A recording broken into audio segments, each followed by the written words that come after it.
నమస్కారం బాబు. రండి బాబు రండి.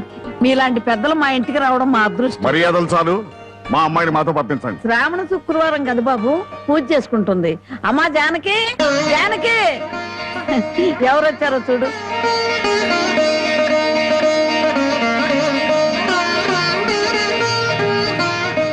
నన్ను క్షమించు.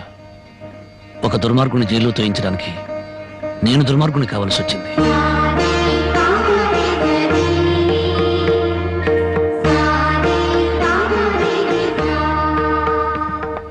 బాగున్నారా నాన్న?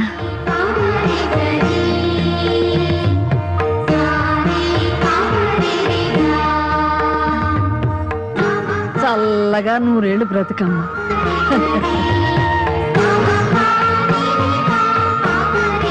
ఏమిటమ్మా పద.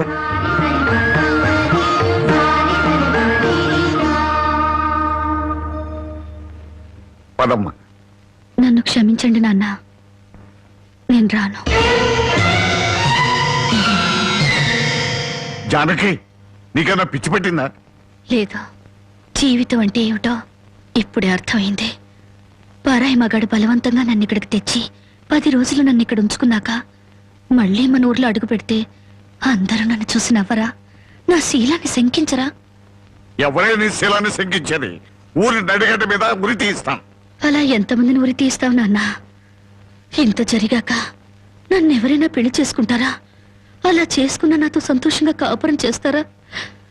10 రోజుల పరాయి మగాడితో పడుకుని వచ్చావని నా మొగుడు నిలదీసి అడిగితే నేను నిజంగా పడుకోలేదన్న సాక్ష్యం నువ్వు చెప్తావా? రాముడంతటి వాడే సీతను అనుమానించి అగ్ని ప్రవేశం చేయించాడా? ఆవిడ దేవత కాబట్టి మిగిలింది. నేను మనిషి నాన్న, బూడిదిగా మిగులుతాను. నీకెవరో రామాయణం నూరు పోశారే. ఎవరో కాదు నాన్న, నువ్వే. 5 ఏళ్ల వయసు నుంచి నీ ఒళ్ళో కూర్చోబెట్టుకుని సీతాదేవి గురించి, సతీ సావిత్రి గురించి, ప్రాణం కంటే శీలం గొప్పదని, డబ్బు కంటే పరువు గొప్పదని నువ్వే నూరిపోసావు నాన్న. ఓహో అలాగా. మరి తండ్రి మాట చవదాటని రాముని గురించి కూడా చెప్పానుగా, అది గుర్తులేదా? గుర్తుంది నాన్న. రాముణ్ణి కన్న దశరథుడి గురించి మాత్రమే కాదు, సీతను కన్న జనకుడి గురించి కూడా చెప్పావు. తను చక్రవర్తి అయ్యుండి కూడా అడవిలో ఉన్న సీతను ఏనాడూ పలకరించడానికి వెళ్ళలేదు. ఎందుకు వెళ్ళలేదు నాన్న అని నేను నిన్ను అడిగినప్పుడు నువ్వేం చెప్పావో గుర్తుందా? అమ్మా, ఆడది గడప దాటేది 2 సార్లు. ఒకటి పుట్టింటి నుంచి మెట్టినింటికి, రెండోది మెట్టినింటి నుంచి మట్టిలోకి. ఎందుకమ్మా ఈ వాదనలన్నీ? మండి వెళ్తారా? నేను రాను. అదృష్టమో దురదృష్టమో ఈ గడపలో అడుగు పెట్టాను. బయటకు అడుగు పెట్టడం అంటూ జరిగితే అది మట్టిలోకి. మన ఆస్తులు నగలో కొట్టేయడానికి నీకెవరో చేతపడి చేయించారే? నేను జీవితాన్ని గురించి మాట్లాడుతుంటే మీరు ఆస్తుల గురించి, నగల గురించి మాట్లాడుతున్నారు.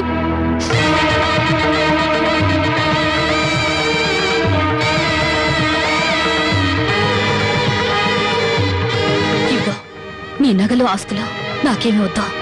ఈ ఇల్లు వదిలి రాను. ఏం కూసావే? 20 ఏళ్ళు కనీ పెంచిన మాకన్నా బలవంతంగా తెచ్చి 10 రోజులు దాచిన వాడే నీకు ఎక్కువయ్యాడా? పార్వతి, ఈ క్షణం నుంచి దానికి మనకే సంబంధం లేదు. వెళ్దాం పద. ఏమండి కాస్త ఆగండి. నన్ను టెన్షన్ పెట్టుకో. వెళ్ళి. అవునమ్మా, అమ్మా నాన్నల మనసు కష్టపెట్టుకు వెళ్ళు. ఆహా, ఆస్తి కోసం అందరూ కలిసి ఎన్ని నాటకాలు ఆడుతున్నారు. మర్యాదగా మాట్లాడు. నువ్వెంత, నీ ఆస్తులెంత? నీకు డబ్బుంటే ఉండొచ్చు కానీ పౌరుషాలు, పట్టుదలలో మాకు ఉన్నాయి. ఉంటే దాన్ని ఎప్పుడో బయటికి నెట్టేవాడివి. డబ్బు కోసం గడ్డి తినే రకం.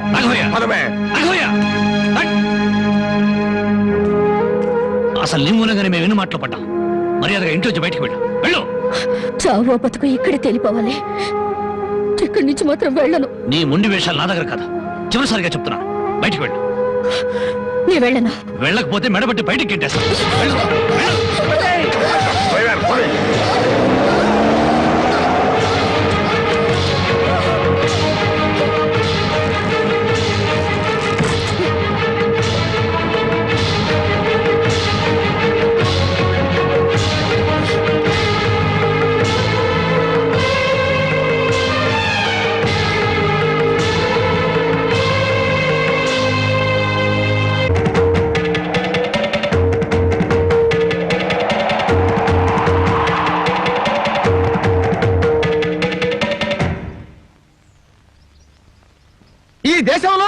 ఓ ఆడది ఏనాడైతే స్వతంత్రంగా ఇంత ముద్ద తిరగలుగుతుందో ఆనాడే దేశానికి నిజమైన స్వతంత్రం వచ్చిందని గాంధీ గారు చెప్పారు.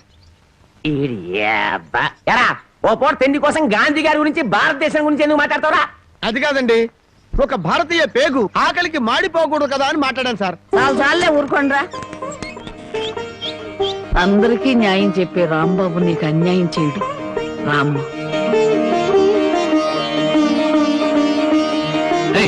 ఏమసలుదా దాన్ని లోపలికి తీసుకొస్తున్నా? పాపం ఆ పిల్ల ఎక్కడికి పోద్దురా? ఏట్లో దుక్కు చస్తుంది మనకెందుకు? నేను నిన్ను తీసుకొచ్చినందువల్ల నీ జీవితం పాడైపోయిందని ఊళ్ళో వాళ్ళందరూ నిన్ను అనుమానిస్తారని మీ నాన్నతో చెప్పావే. నేను నిన్ను తీసుకొచ్చిన రోజైంది. ఏనాడైనా నిన్ను ముట్టుకుంటానా? కనీసం తప్పుగా కన్నెత్తిన చూసానా? నువ్వు చెప్పవే బామ్మ. ఏమోరా 24 గంటలు నేను మీ పక్క నుండి చూస్తున్నానా ఏంటి? అంతకంటే దారుణాలే చేసావు. చెప్పుకోవాలంటే నాకు సిగ్గుగా ఉంది. చూసావా బామ్మ, అతని మనసులో నన్ను చేసుకోవాలని లేకపోతే పెళ్ళాన్ని పిలిచినట్టు పిలుస్తాడా? ఏ ఆడపిల్లనైనా రామ్మా బొమ్మ అని పిలిచే మనిషి నన్ను మాత్రం అటు రావే ఇటు రావే అని పిలిచాడా లేదా? దేనికి రమ్మన్నాడో తెలియదు గాని రావే పోవే అని మాత్రం అన్నాడు. నన్ను ఎత్తుకొచ్చిన రోజున నువ్వు పక్కన ఉండగానే ఆయన చేతనే నాకు అన్నం తినిపించాడా లేదా? తినిపించాడు. అది ఆకలితో ఎక్కడ మైకం వస్తుందోనని పసిబిడ్డకు తినిపించాను. అది తప్ప? మరి ఆ రోజు నీ వండి పెట్టిన చేపల కూర మొత్తం తినేసి దీన్ని కట్టుకోబోయేవాడు చాలా అదృష్టవంతుడని ఒక రకంగా చూశాడా లేదా? చూశాడు. ఇప్పటికిప్పుడు కట్టుకున్న పెళ్ళాన్ని పట్టుకున్నట్టు నా చేయి పట్టుకుని బరబరబర లాక్కెళ్ళారే. ఎందుకు లాక్కెళ్ళినట్టు? ఇలా చేయాల్సిందంతా చేసేసి నేను నిన్ను తాకానా, నేను నిన్ను చూశానా అని అడుగుతున్నారు. ఇలా కన్ను పిల్ల మనసులో ఆశలు రేపేసి ఏమి ఎరగనట్టు మాట్లాడుతున్నారు. నాకు న్యాయం చెప్పేవాళ్ళే లేరా? అడిగేవాళ్ళే లేరా? ఎక్కువగా బాగా ఉంటే ఎత్తి కుదేస్తాం. ఎత్తడాలు కుదేడాలు పెళ్ళయ్యాక చూసుకుందా. ముసల్దానా గొడవ పెద్దదయ్యేలా ఉంది. ఇప్పుడు మనం ఏం మాట్లాడినా ప్రయోజనం లేదు. వెంటనే పెళ్లికి ఏర్పాట్లు చేసేయి. రాంబాబు, నేను జైలుకి వెళ్తే నా మరదల్ని వదిలిపెడతానని చెప్పి ఇప్పుడు దాని బళ్ళో తాళి కట్టడానికి తయారయ్యావా? చూస్తారా దాన్ని చేసుకుని వాడలా బాగుపడతాడో, అదెలా సుఖపడుతుందో నేను చూస్తాను. ఏమిటి దాని పెళ్లికి వెళ్తా ఉంటావా? అవునండి, ఎంత కాదనుకున్నా అది ఇంటి పెద్ద కూతురు. దాని పెళ్లికి వెళ్ళకపోతే ఊళ్ళో నలుగురు ఏమనుకుంటారు? ఎవరేమనుకున్నా నాకు అనవసరమే. పెద్ద కూతురు కదా అని హరిచేతుల్లో అడుగులు వేస్తూ పెంచాను. దాని కళ్ళల్లో నీళ్లు తిరిగినా కళ్ళల్లో ముళ్ళు విరిగినా భరించలేక విలవలు అడిపోయాను. అలాంటిది నా పరువు ప్రతిష్టలను మంట కలిపిన రోజున అది నా కూతురు కాదనుకున్నాను. ఇప్పుడు నాకున్నదల్లా రెండో కూతురు ఒక్కతే. పెద్దది పెళ్లి కూతురు అయిన మరుక్షణం చచ్చేదాని కింద లెక్క. జ్యోతి, బయటంతా హడావుడిగా ఉంటే నువ్వు ఒక్కదానివే లోపల ఉండిపోయామే? లేదు బామ్మ, అరటిగల తీసుకెళ్దామని. నాకు తెలుసమ్మా నువ్వు పడే బాధ. ఎన్నాళ్ళ నుంచో నువ్వు రాంబాబు మీద మనసు పెంచుకున్నావు. కానీ ఆ భగవంతుడు అనుకోకుండా వాడికి జానకితో ముడిపెట్టాడు. అదంతే బామ్మ. బావ కోసం కన్న తండ్రిని వదులుకున్న అమ్మాయి ప్రేమ ముందు నా ప్రేమ ఎంత? ఎప్పుడూ గుళ్ళో ఉండే పూజారికి దేవుడు కనిపించడు, వరం ఇవ్వడు. ఎక్కడి నుంచో కేక వేసిన కొంతమందికే దేవుడు కనిపిస్తాడు. అలాగే బావును పొందే భాగ్యం నాకు లేదు బామ్మ.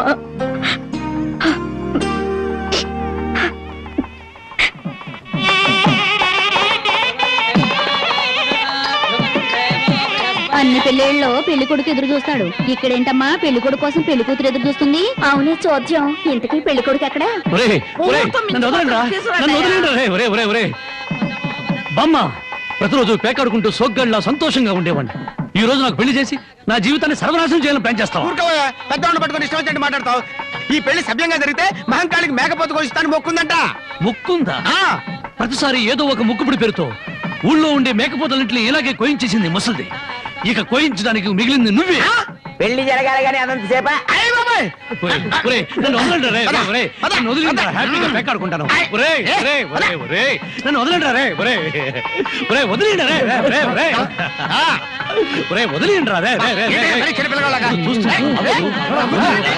రే నాకు వద్దురా రే రే రే నాకు అది కష్టాలు రే వద్దురా రే వదిలిండ్రా వదిలిండ్రా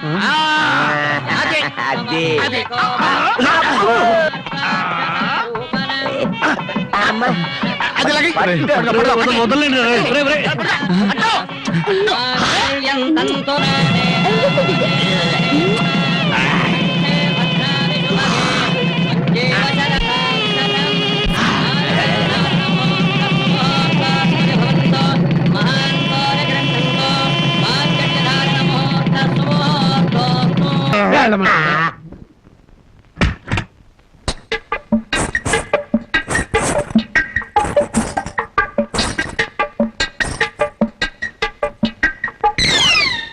ఏంటి బాబా ఇంత ఆలస్యం? ఏమే అనుకున్నది సాధించాలని నీ కొళ్ళు పొగరుగా ఉందా? నిన్ను జనక చేసేస్తా. ఏమన్నా చే రా బావా దగ్గరికి. నేను రాను. ఇలాగే మా ఊళ్ళో ఒకటి పెళ్లి చేసుకుని పెళ్ళాన్ని దగ్గరకు రానికపోతే ఊరంతా పెళ్లి కొడుకి గాజులు పువ్వులు పంపారు. ఏయ్, అయితే మీ ఊరెళ్ళి ఆ పంపినోళ్ళ కాళ్ళు చేతులు విరిచేస్తాను. ఏవే నాతో పెట్టుకోకు. అబ్బా నువ్వు అలా ఏమీ అంటుంటే అలాగే హత్తుకు పోవాలనిపిస్తుంది. అనిపిస్తుందా? తాకి చూడు ఏం చేస్తాను. ఏం చేస్తావ్? ఒంటి మీద చెయ్యేసి చూడు ఏం చేస్తాను. ఏసేదా? ఏయ్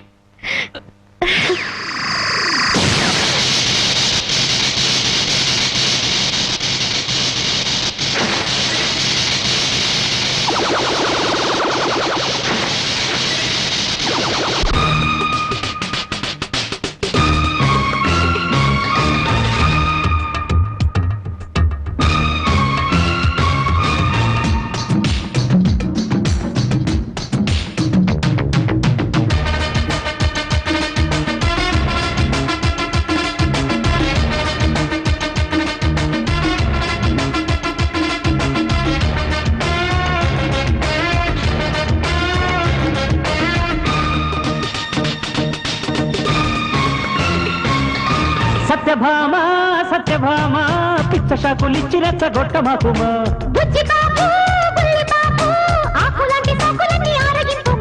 పెదవి నడిగితే పన్నీరు బయటకెందుకే కంగారు.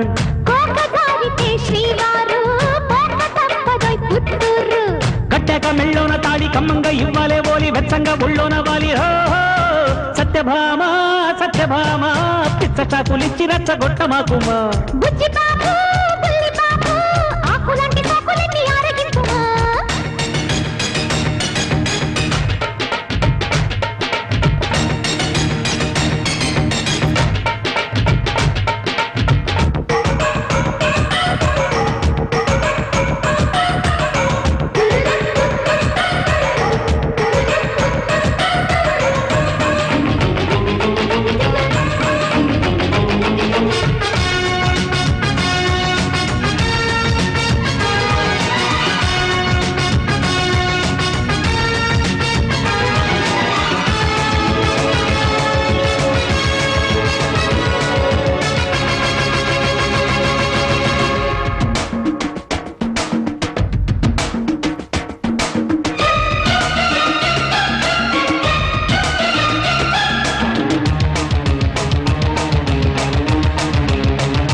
పసిడి వయసు గడి పడుచు వాన జడి ఎంత ఎంత హాటో.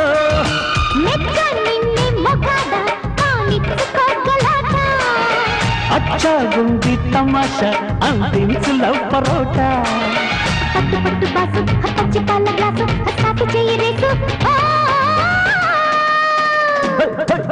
సత్యభామ సత్యభామ పిచ్చ షాపులిచ్చి రెచ్చగొట్ట మాకుమా.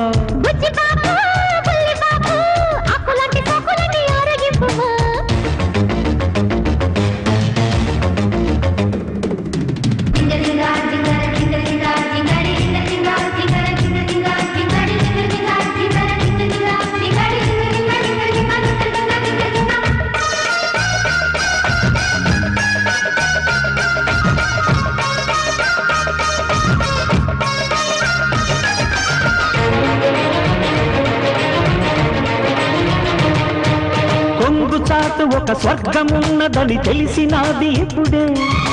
దూర వయసు గురి పెట్టినాక మరి తెల్లవార్లు రగడే. ఎట్టాగమ్మ ఆరేది ఇన్నేళ్ల కుర్రవేడి. లెఫ్ట్ రైట్ లాగించే కసి మీద ఉంది కోడి. కరిగిపోతే పిల్ల ఆ గోలుకొండ కిల్ల ఆ తెల్లవారి కల్ల. ఓ సత్యభామ సత్యభామ పిచ్చ షాపులిచ్చి రచ్చగొట్టమాకుమా. బుజ్జి బాబు బుల్లి బాబు ఆకులంటి సోకుమాట ఆలకించుమా. కదవి నడిగితే పన్నీరు బయటకెందుకే కంగారు. ఒప్పుకుంటిన శ్రీవారు పోక తప్పదొయ్ పుత్తూరు. కట్టెక మెళ్ళోన తాళి కమ్మంగా ఇవ్వాలే ఓలి వెచ్చంగా ఒళ్ళోన వాలి. ఓ